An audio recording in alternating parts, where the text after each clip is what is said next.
private property owner that's looking to purchase, Oh, I thought pay I for had it that on. peace of mind that's going to help them decide to move forward with that project. This is the If it does meeting. have petroleum and over 25 gallons have been released, the state has a program called the Town Petro council Fund, meeting. and they'd be eligible for up to $1 million of grant funding to clean it up. Look who's here. The grant that we provide would serve as the match for that. And then if it's hazardous Recognize materials, her? which is lead-based paint, asbestos, methamphetamines, those type of things, we would typically go back to EPA for an additional round of funding if it was a big one. Those projects are a little more challenging than petroleum. But from what we've experienced, we've had the program for about 2 years. Many of the assessments we do don't turn up as much as you think, which is a good thing. So we've been able to utilize that money throughout the region. There hasn't been a Phillipsburg project yet or a Granite County one even, but I anticipate those things coming. And so that's one we're excited about.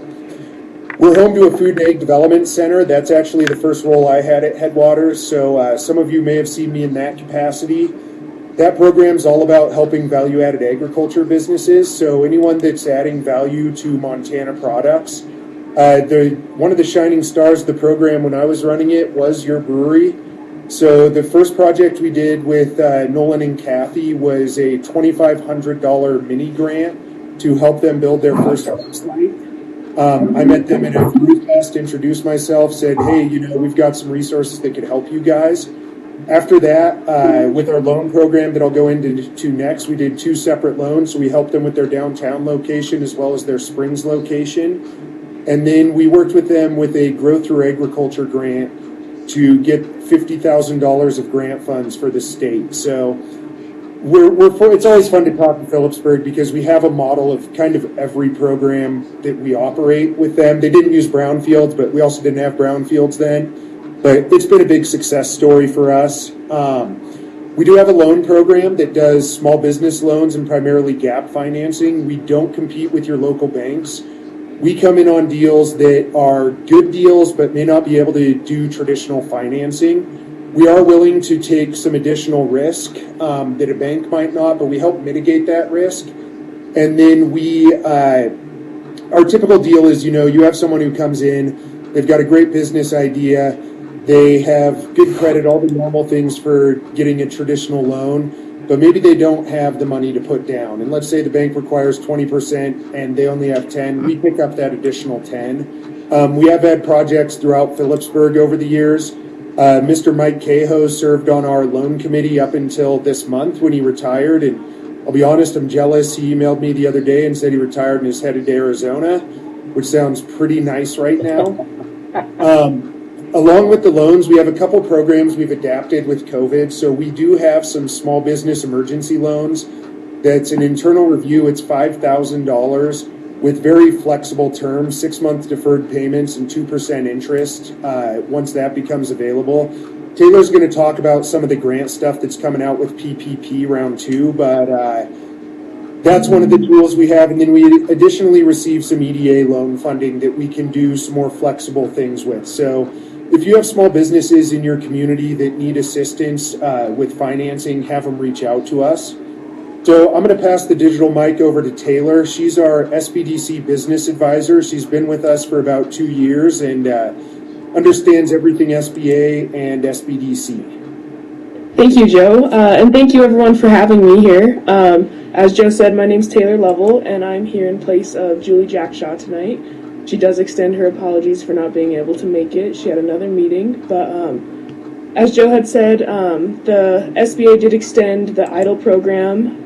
The deadline is now through December 31st of 2021, which is awesome. And they are going to extend the PPP program. They have not developed This is the gallery any view. guidelines on how to go about doing that yet.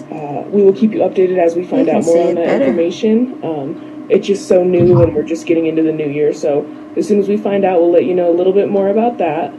And Joe did mention our emergency COVID loan we have right now, $5,000. That's super good, very low interest rate. And there are, the SBA still does have their 30-year low interest rates available. You are able to get those through local banks, so no need to compete or anything like that when that goes into effect. And I did want to let you guys know about right now, we do have the SBDC Economic Impact Survey out right now, and we did do one of these already. We're asking for more responses to kind of see how businesses have been able to mitigate the COVID situation, what more we can do, what we can bring to the table, what kind of resources can help benefit small communities and businesses. So I can send out the link to that, or I'll drop it in the chat if anyone's wanting to fill that out for us, give us some feedback, and let us know what resources are still needed so we can make this transition back into hopefully what is the new normal moving forward.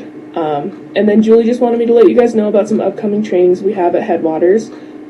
So this Thursday, January 7th at 11 a.m., we have our 7-inning stretch. This is for managing company culture and productivity and employees' well-being during a pandemic, and the business case for employee well-being. This is super good information, free of cost, and this will be done via Zoom, so no need to worry about going out and facing the harsh weather or any sort of terrible conditions, anything like that. And then January 20th, we have the HR Happy Hour. This is kind of just, we have a couple specialists coming in to talk about the struggles with HR right now and kind of working through the changing conditions of what is coming to be working in small businesses this time of year. And then January 26th, we are going to be launching our Ascend Small Business Bootcamp. This is a 12-week course we're able to offer completely free of charge just because we have the COVID CARES Act funding.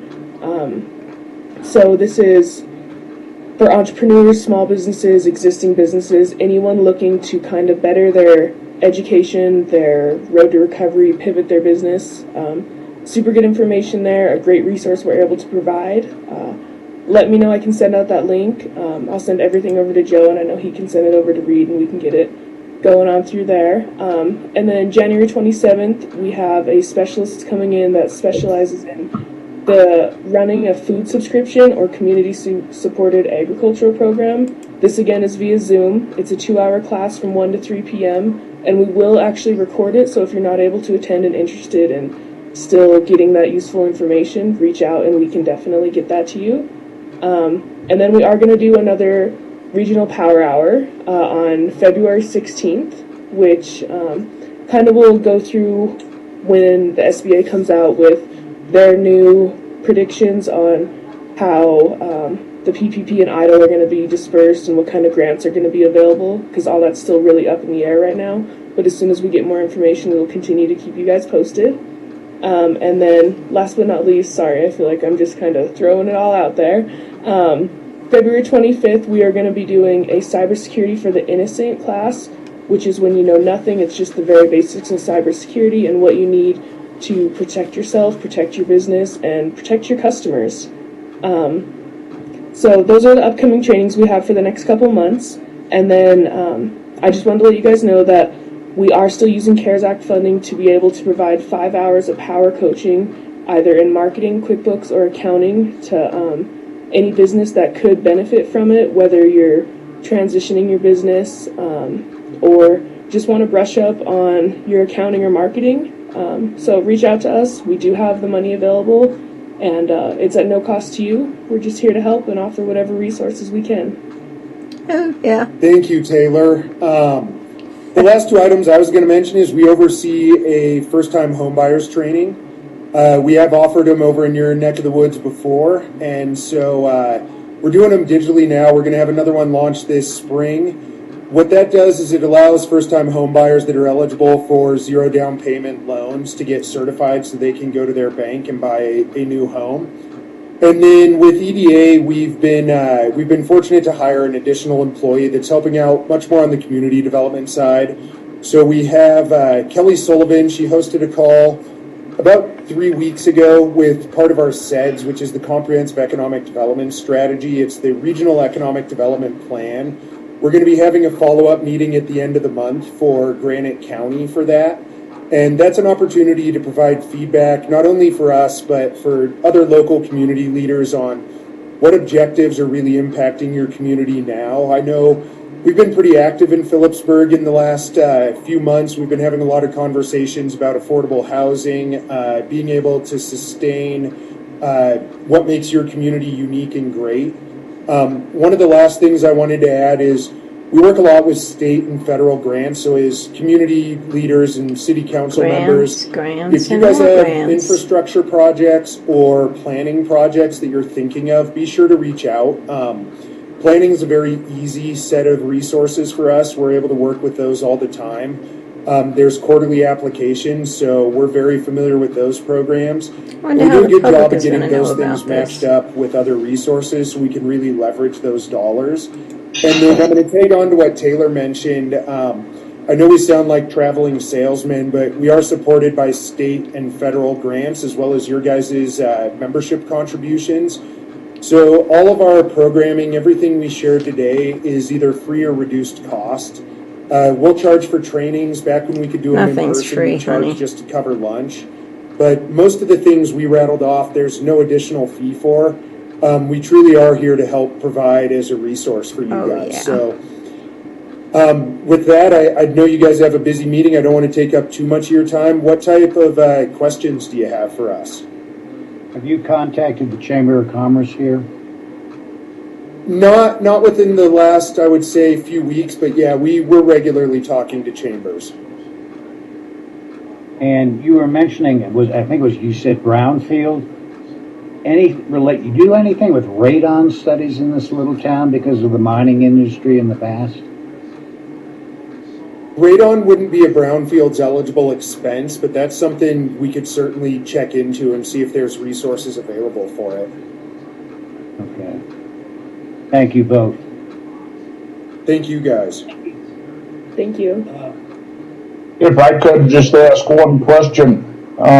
This is John Johnson. I am a councilman, but I'm also involved in the senior center. And the center is in process of, we've already acquired the property and we're going to put up a new building, of which we're estimating approximately $1 million investment. And we have acquired some funds. I'm just wondering if you would have anything available that might benefit us in the building of a new building. You know, there's a couple opportunities there. If there's things in terms of planning that you need, architecture, stuff like that, there's some available funding there. And then one of the new programs, I should say new to us programs we're working with is called USDA Community Facilities. And that's one that I know that'd be an eligible cost for. They have small dollar amounts. I believe the max you can ask for is $50,000. But when you're trying to get to $1 million, every penny helps. So I'll make sure we get the information out to you guys. And that's one we'd be happy to set up another call and discuss what that project would look like. Great. Yeah, we're at a point where we're looking for design people, architects and so on. And most people don't want to talk to them, kind of like talking to an attorney. Or an accountant. Sorry if there's any accountants somewhere. All right, good. If I get some information, I'll be back in touch with you. Yeah, I'll put my email into the chat box, but Reed has it as well. Good. Thank you. Thank you, Councilman Johnson. We'll facilitate that through the office too, and do everything we can to smooth that over and get you the right connections that you need with respect to that particular issue. Is there anything else the council has at this time, question-wise? If not, then I would open a couple of minutes to the public. If the public has any questions about the Headwaters resource and what they might mean to you personally or someone you might know, the floor is open. As a library, they've always helped us. We've got grants from them. Did you catch that, Joe? Yeah, library. Yeah, yeah. She was singing your praises. I said thank you in the chat. This is baffling her. Thank you. Yeah. Who is that? it sounds to me like you got some activity going. You referenced the end of the month and some other things. So, Who said thank you? Don't be strangers.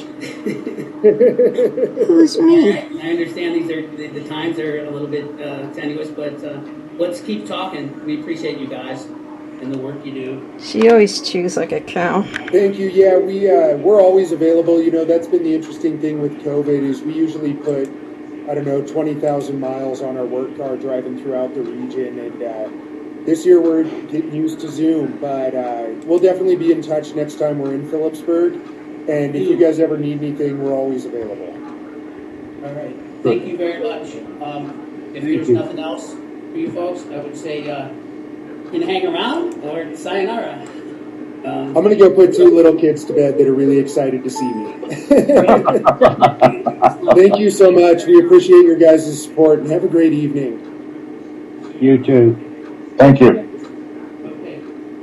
Joe's been over here a few times. He does his rotation. Like saying, this organization's been around for a long time with the stuff they do. And sometimes these ventures sort of wither on the vine and they don't last very long. But these guys have proved to be incredible in the length of time. They are a good resource. All right, moving on the agenda here. The next topic here is council vacancy. And I'm going to turn the floor over to Council President Lyons, and he can start with what occurred today and how the council might like to move forward on that particular.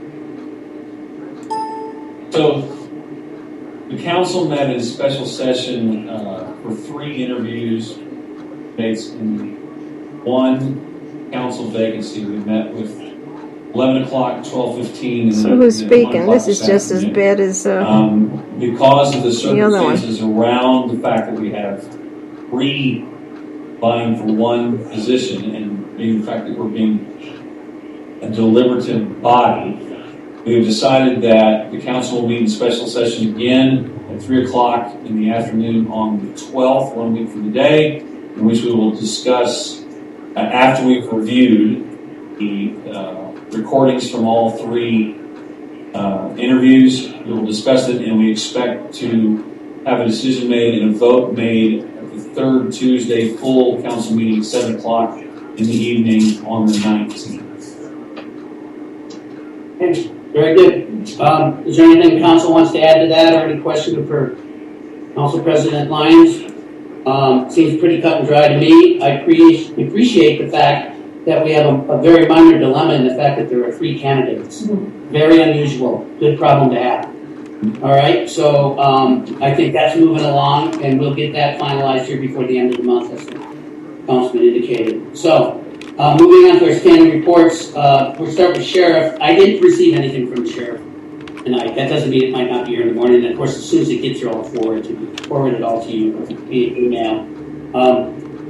And then, unless someone has something specific they'd like to comment about that, and feel free to call me regarding anything that has to do with law enforcement.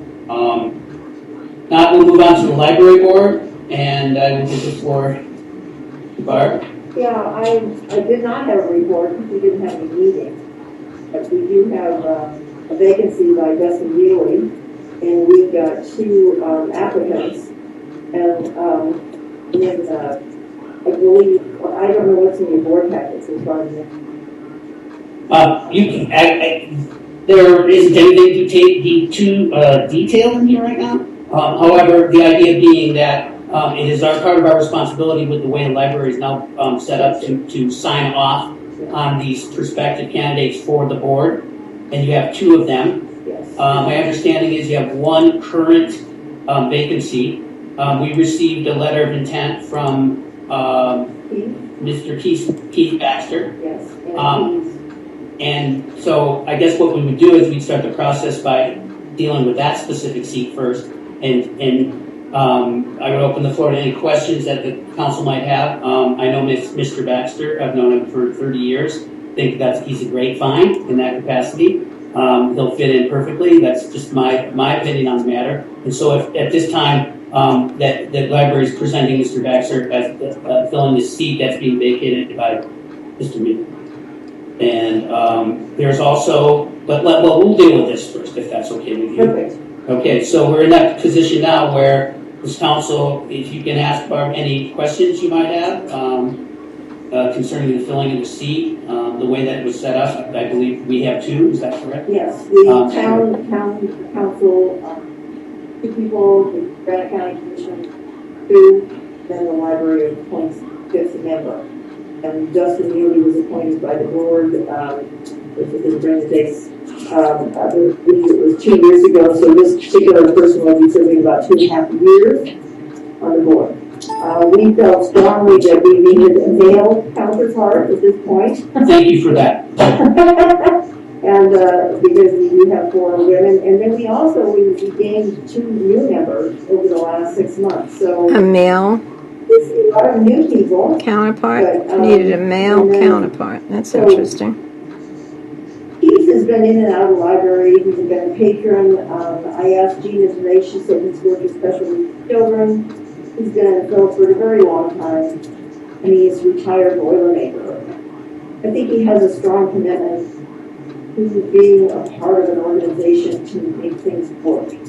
And it would be like welcoming a new idea. You know, input. This COVID stuff has been so bizarre, but we look forward to serving our patrons in a more open and adequate way in the next 6 to 8 months. So Keith may be able to bring us in. But I think it's a win, personally. Okay, thank you for that. Are there any questions at this time the council members would like to ask Barb concerning the candidate? If there's nothing specific, then I would ask for a motion to approve or disapprove of the nomination of Mr. Keith Baxter. I'll make the motion to approve. Motion's been made. Second. Motion's been made and seconded. Open the floor to any further discussion on the matter. If there is none, I might take a second or two and ask if there's any public input on this matter this time. And if not, I would ask for a vote on the motion made. All in favor? Aye. Opposed? Motion carries. Did you get that, Mr. Clerk? Okay, very good. Okay, so that was part 1. Right. Now we have another seat that it will be open, and you can correct me if I'm wrong. I spoke to Linda Ransford, and she gave me the outline of what your intention is with respect to her seat. And there's another really, really quality, good candidate that we're looking to place in that seat. Am I on target so far? Yes. Okay. However, Linda's term is not up until June, right? And so the sort of broad outline was maybe we bring her in a sort of mentorship role so she can get her feet under her, and then she would assume that role once Ms. Ransford's term is up. Because we're always trying to pinch pennies at the library, and we thought, well, why come up to June and advertise for a board member and have to pay another $50 for the paper? Hey. Oh, sorry. Whatever. Okay. Hey, I stopped by. Okay, now mind you. So, okay, so This you folks is understand that, and my understanding at the is town that council location. about this is that she's going to move into a role with Friends of the Library. Yes. Theoretically, which is Reed great. Spiegel. I would like to say right now that And the I'm really person proud that's of our speaking, library. It's just completely been a phoenix that's come out of the ashes and regenerated itself. this person that's speaking is the mayor, and he's here somewhere. But you don't see him, do you? This individual that we're talking about for the Ransford seat, I believe you may Billy. stand and introduce yourself and. I'm Billy Class. Here I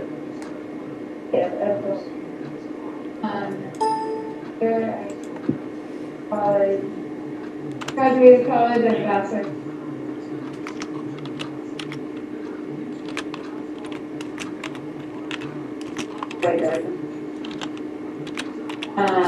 I have a worked in Boise with this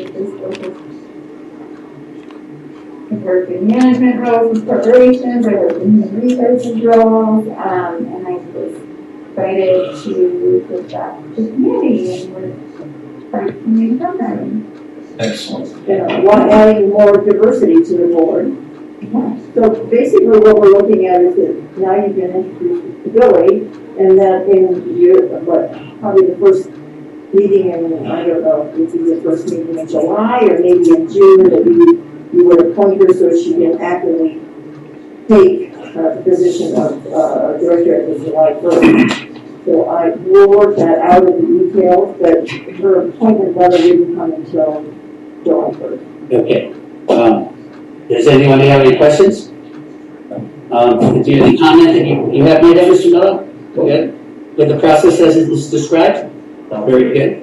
Okay. Well, not to get too far ahead, but welcome aboard. I would ask for a motion to accept that Spolaski would be placed on the board as a member once the term of. This is almost as bad as the county meetings. I'll second it. I'll second it. Okay. You got the sequence there, Mr. Clerk? Yeah. Okay. If there's no further discussion, I'll ask for a vote to approve. All in favor? Aye. Thank you. That motion carries. Let's move along here. And reports Chamber of Commerce. Anybody? Okay. Park Board, they're kind of in hibernation right now. Fire Department. Mr. Dennis, you can put your fire hat on. Fire chief's there. Oh! The chief's there. Hiding right out in the open. Chief Ray, nice to see you. Is there anything you'd like to report to the council? Just a couple of things. Okay. It's been busy. We had a busy year. With the COVID stuff, no clam feed, no elk feeds. That's about $25,000. This must mean he can't hear. Just let people know, support the fire department. We don't take any taxes or anything. So, and then the other thing is we've ran a lot of calls this year. A lot of calls. I think we ran seven calls in December alone, 3 being structure fires. Took a lot of work, but we got a lot of young kids and they're awesome. So support your local volunteers.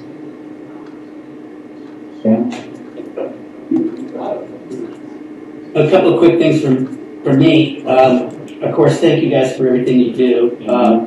I'm a stats guy. So when you got a call, how many active members do you have? 28. And when you went on a couple of these calls, and I understand this is a volunteer scenario, people are working, what kind of turnout have you had recently? Well, the structure fire up there, we have 22 people. We usually have, 15, 18 guys. Fantastic. Yes. That's what so the curve is heading in the right direction. Yeah, it takes a lot of people. You really don't want fires. Right. Process. There's a lot going on. Yeah, and I'm always concerned about resources, and I know you guys train and do all that kind of stuff to keep people up to speed, and I know it's a major undertaking, so we appreciate that. One other kind of strange question, how many years have you been chief? Oh. Not to put you on the spot. 18 maybe. All right, yeah, a lot, right? In the 18 years, have you ever gone to put a grass fire out in January? No. So no matter how many years you do, it's possible that we can use it. Yeah. And you did that recently. Yeah. Is why I bring it up. Yeah. So you never know. The nice thing about that is the gal came running out with a $1,000 donation for the fire department. That's the kind of stuff we need. So we're holding our own right now as far as finances go. If you would, at some point here in the next day or so, provide me with the contact information for those folks. Sure. Got a question. Go ahead. David, have you guys checked through the CARES Act? There's money available for nonprofit organizations that have been not able to receive their normal fundraising.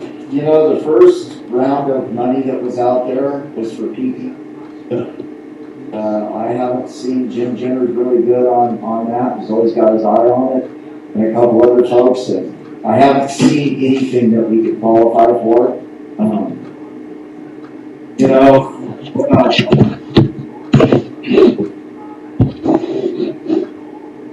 hold on.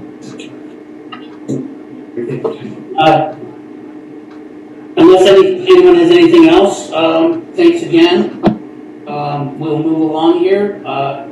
Next on the standing reports is our consultant grant writer, Maureen. Are you available, Maureen? Yes, I am. Hi, Maureen. Do you hear me okay, folks? Yeah, you're coming in good. Yes. Okay, so Mayor, just, excuse me, Maureen. Mayor, could you turn that monitor so we can see something other than just John sitting by himself in the corner over there?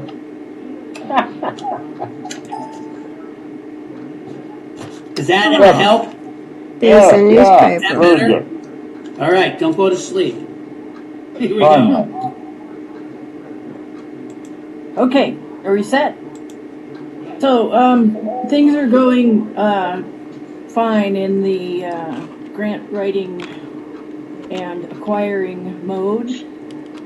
Reed and I just finished up the reporting for the capital improvements project, and I think we got that all knitted up so the town will get their match back from the state on that.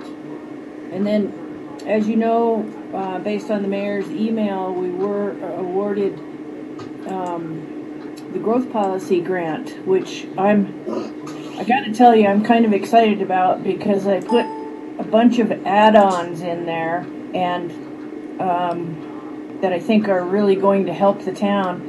And so that's how Maureen makes her money. Grants.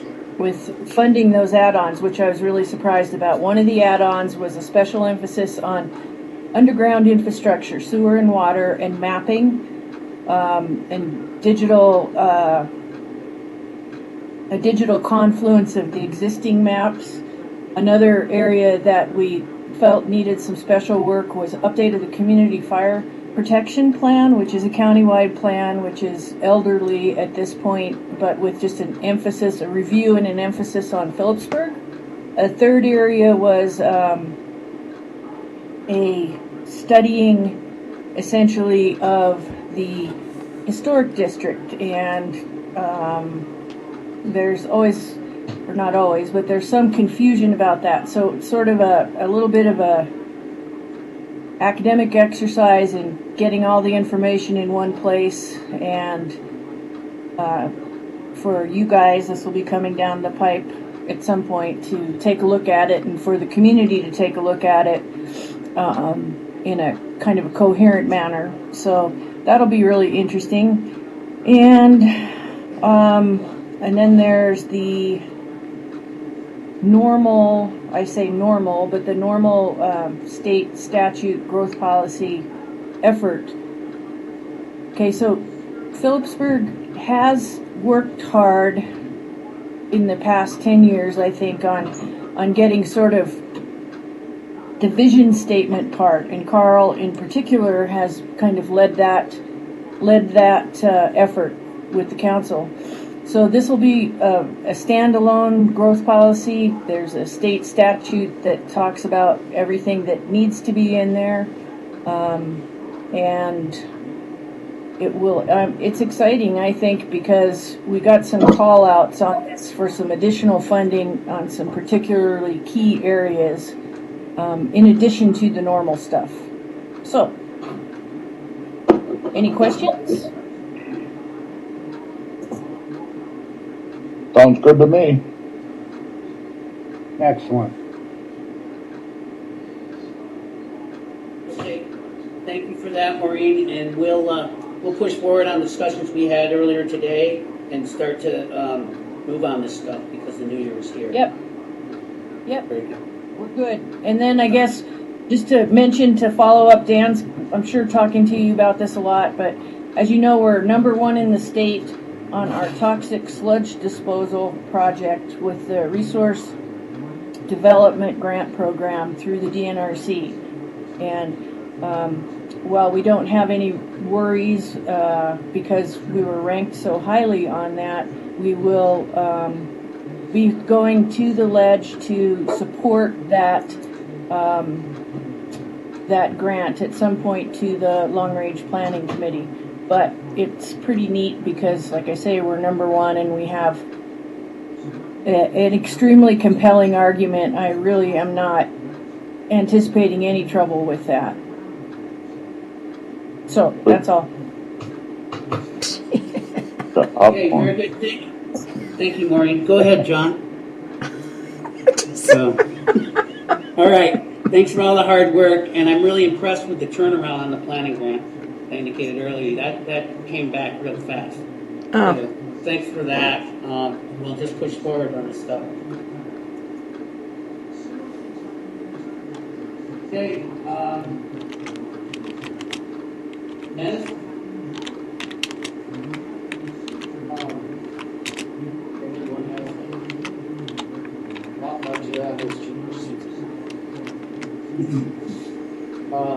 But if anybody has any questions, I'll be happy to answer them. Hi, Martin.